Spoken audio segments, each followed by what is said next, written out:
Speaker person Kamran Shah साहब से। कामरान, मुस्तफा कमाल ने खिताब किया, कई चीजें नई भी लगी और कई चीजें नई भी, आप क्या देखते हैं? और देखिए जी, मैं इस वक्त कराची में हूँ और बड़ा स्ट्रांग होल्ड है जहाँ खड़ा हूँ MQM का 9-0।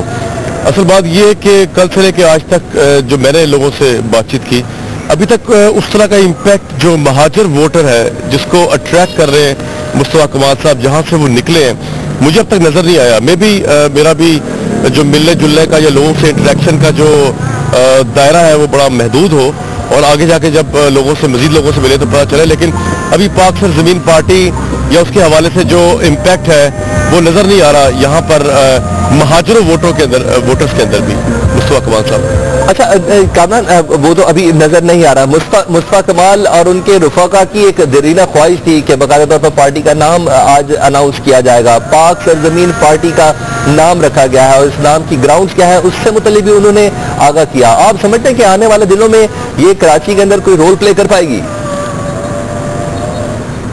देखिए जी, आने वाले दिनों में क्या होता है ये तो अगेन इनका जलसा हो रहा है, ये एक डिटर्मिनिंग फैक्टर हो सकता है वन ऑफ द, लेकिन जलसे भी इतना बड़ा डिटर्मिनिंग फैक्टर नहीं होते। जो अवाम का वोट है, जब वो ठप्पा लग के सामने आएगा तभी पता चलेगा। लेकिन अब तक की जो मैं जनरल एटमोस्फेयर देख रहा हूँ यहाँ कराची की, तो वो इतनी पजीराई नहीं है उस तरह जिस तरह मीडिया में जितनी पजीराई है मुस्तफा कमाल साहब की पार्टी को, उनकी प्रेस कॉन्फ्रेंसेस को। जो लोग इल्ताफ हुसैन साहब को छोड़ के इनके साथ आए हैं, वो लोग मैंने देखा यहाँ पे लोगों के लिए नॉन एंटिटी है। डॉक्टर सगीर हो जाए, रजा हारून साहब हो जाए, उनको वो लोग कुछ भी नहीं समझते। यहाँ पर अभी भी उर्दू स्पीकिंग में इल्ताफ हुसैन ही बहुत बड़ा नारा नजर आ रहे हैं। अच्छा, आप समझते हैं कि अगर इस पार्टी को मजीद और अच्छे से एग्जिस्ट करना है कराची और सिंध की पॉलिटिक्स में स्पेशली, तो MQM की जानिब से मजीद पतंगे और बड़े नाम जब तक इस पार्टी के अंदर नहीं आएंगे ये पार्टी इसी तरह चलेगी? नहीं, मेरा तज़िया बिल्कुल डिफरेंट है। MQM की सारी पार्टी, सारे के सारे बड़े नाम, सारी की सारी राब्ता कमेटी, ख्वाह लंदन की हो या कराची की हो, वो भी मुस्तफा कमाल साहब के साथ आ जाए तब भी ये जजमेंट पॉइंट ये नहीं होगा, क्योंकि आपको ये समझना है हमें कि MQM जो है as a party is different than PMLN, Pakistan Peoples Party, जो शख्सियात पे चलती हैं। कि जहांगीर तरीन अगर आ गए, ये शाह महमूद कुरैशी आ गए PTI में, तो अपने साथ लाखों वोटर ले आए अपने बलबूते पे।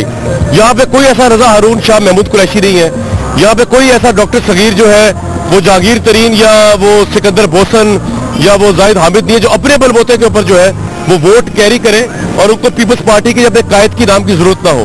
तो यहाँ क्योंकि कायद के नाम पे वोट है, पूरी राब्ता कमेटी भी चली जाए मुस्तफा कमाल साहब के साथ, तब भी सबसे बड़ा क्राइटेरिया इलेक्शन ही होंगे। यानी कि आप समझ रहे हैं कि सिर्फ जमात का नाम रखना काफी नहीं होगा, अभी काफी स्ट्रक्चर्ड काम करना है इस जमात को। जो नजर आया मुझे यहाँ कराची में कल से लेके आज तक, उसकी बेसिस में तो मेरा यही तज़िया है। वैसे मेरा पहले भी यही था, लेकिन मैंने यहाँ पे आके देखा कि शायद कुछ डिफरेंट हो। अभी तक का यही तज़िया है। और नाम रखने से यार, नाम पाकिस्तान में कई पार्टीज हैं, पीपल्स पार्टी में से पीपल्स पार्टी जैसी पार्टीज निकली, हम जानते नहीं पीपल्स पार्टी में इतने बड़े बड़े नाम, मखदूम फैज़, सालेह हयात, रौस सिकंदर इकबाल, कौन कौन नहीं आया जो बड़े बड़े पिलर्स थे पीपल्स पार्टी के, जो नई पार्टीज फॉर्म की। PMLN में से चौधरी ब्रदर जितना बड़ा नाम, शेख रशीद, एक जमाने में ये 5 प्यारे हुआ करते थे PMLN के, चौधरी निसार वगैरह को डाल के, इनमें से आधे प्यारे तो जो है वो या आजाद हो गए या PMLQ में चले गए या शेख रशीद अलग पार्टी बन गए। हुआ क्या, PMLN की स्टैंडिंग नवाज शरीफ के साथ ही रही। हालांकि ये वो पार्टी है जिनके अंदर फिर भी पर्सनैलिटीज की बेस पे वोट मिलता है, और MQM तो वो पार्टी है जो एक बंदे के नाम पे खड़ी हुई है, वो इल्ताफ हुसैन। मैंने लोगों से रॉ के हवाले से भी सवाल किया, पूछा, मिला, लेकिन लोग मानने को तैयार नहीं है अभी उर्दू स्पीकिंग कि इल्ताफ हुसैन साहब के रॉ के साथ ताल्लुकात हो सकते हैं। उनका एक ही लेजिटिमेट जवाब है कि जब अदालत से साबित होगा तभी वो मानेंगे। अच्छा, ये चीज अदालत से साबित होने पे, आप खुद इस वक्त MQM के गढ़ पे है, मुक्का चौक के गार्बन बिल्कुल सामने आप इस वक्त हमसे बात कर रहे हैं। MQM एक नहायत डिसिप्लिन जमात कहलाती है कि उनका जो स्ट्रक्चर है नहायत ही डिसिप्लिन है, और कहीं ना कहीं ये अफराद जिन्होंने पाक से जमीन पार्टी का ऐलान किया है, इस डिसिप्लिन को मेंटेन करने में या इस स्ट्रक्चर को बनाने में इनका किरदार तो है। तो आप समझते हैं पाक से जमीन पार्टी को पहले इस तमाम स्ट्रक्चर पर काम करना होगा, जिसके बाद आवाम से वोट के लिए जाए आगे? Structure is not an issue. Anees Kaimkhani जो है वो मशहूर आदमी है इस लिहाज से कि जब तक वो मुत्तहिदा में थे, सारा स्ट्रक्चर कराची में, पाकिस्तान में वही चलाया करते थे। He was the best manager Iltaf Hussain साहब हैव, या एनी पार्टी वुड हैव।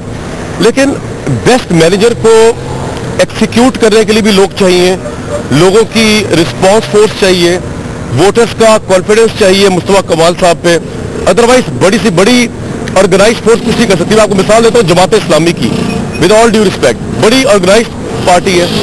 उनका जो नाजिम का इलेक्शन होता है, उनका जिसका सेक्रेटरिएट चलता है, ऑर्गेनाइज तरीन है। अगर एमक्यूएम के साथ साथ कोई और पार्टी ऑर्गेनाइज है तो वो जमात इस्लामी है। लेकिन अवाम में पजीराई जमात इस्लामी की it's a different, all together different issue. किसी पार्टी का ऑर्गेनाइज होना और किसी पार्टी का पॉपुलर होना, ये दो डिफरेंट चीजें। अनीस कायम खानी है मुस्तफा कमाल साहब के पास, लेकिन ये कोई गारंटी नहीं है कि उनकी पाक सर जमीन पार्टी सिर्फ अनीस कायम खानी या उनसे भी बड़े किसी एडमिनिस्ट्रेटर की बेस पे पॉपुलर पार्टी बन जाए। अच्छा कामरान, किसी भी सियासी जमात को मुकम्मल तौर पर अपनी ग्रिप मजबूत करने के लिए किसी भी मुल्क के अंदर हमेशा से देखा जाता है कि एक प्रॉपर फाइनेंस की भी जरूरत होती है। जितने भी अफराद इस वक्त पाक सरजमीन पार्टी में फ्रंट पे नजर आ रहे हैं, इनमें से कोई भी अरबों और करोड़ोंपति नहीं है। देखिए यार, फाइनेंसिस का भी ये है कि फाइनेंस इकट्ठे हो जाते हैं, हमें पता है आगे से पीछे से फाइनेंसिस हो जाते हैं फाइनेंस, लेकिन बड़े बड़े फाइनेंस लगाने वाले भी लोग इलेक्शन हार जाते हैं। अभी आप ज़िमनी इंतखाबात में देख लीजिए, इससे पीछे आप हिस्ट्री में चले जाएं, कायद आज़म मोहम्मद अली जिन्ना के आने से पहले मुस्लिम लीग जो थी वो लॉर्ड्स की पार्टी थी, फ्यूडल लॉर्ड्स की पार्टी थी। उस जमाने के करोड़ोंपति लोग हुआ करते थे, लेकिन पार्टी की मैसिव अपील नहीं थी। तो लीडरशिप का करिश्मा एक ऐसी चीज है जो सब कॉन्टिनेंट की तारीख में और पॉलिटिक्स में बहुत बेटर करता है। ये कोई लेबर पार्टी नहीं इंग्लैंड की कि टोनी ब्लेयर चला जाएगा तो कोई और आ जाएगा, कि party is not based on one leader. और तो ये पाकिस्तान और इंडिया में समझने की जरूरत है आपको कि यहाँ पर वर्शिप होती है पर्सनैलिटीज की, और यहाँ पर उसी बेस पे, करिश्मा की बेस पे वोट मिलते हैं, ना कि मेरिट जिसपे हम और आप बात कर रहे हैं। पॉलिटिकल स्ट्रक्चर का मेरिट हो, कोई बड़ी ड्राई क्लीन लगे हो और लोग समझ रहे हो बड़ा अच्छा सिस्टम आ रहा है, ऐसा कुछ नहीं है। जब तक इल्ताफ हुसैन साहब का शहर रहेगा, मुस्तफा कमाल साहब का जादू नहीं चल सकता। वो शहर तोड़ने के लिए वो क्या करते हैं, उसके लिए टाइम इज द बेस्ट जज। बहुत शुक्रिया कामरान, शायद हमसे बात कर रहे थे।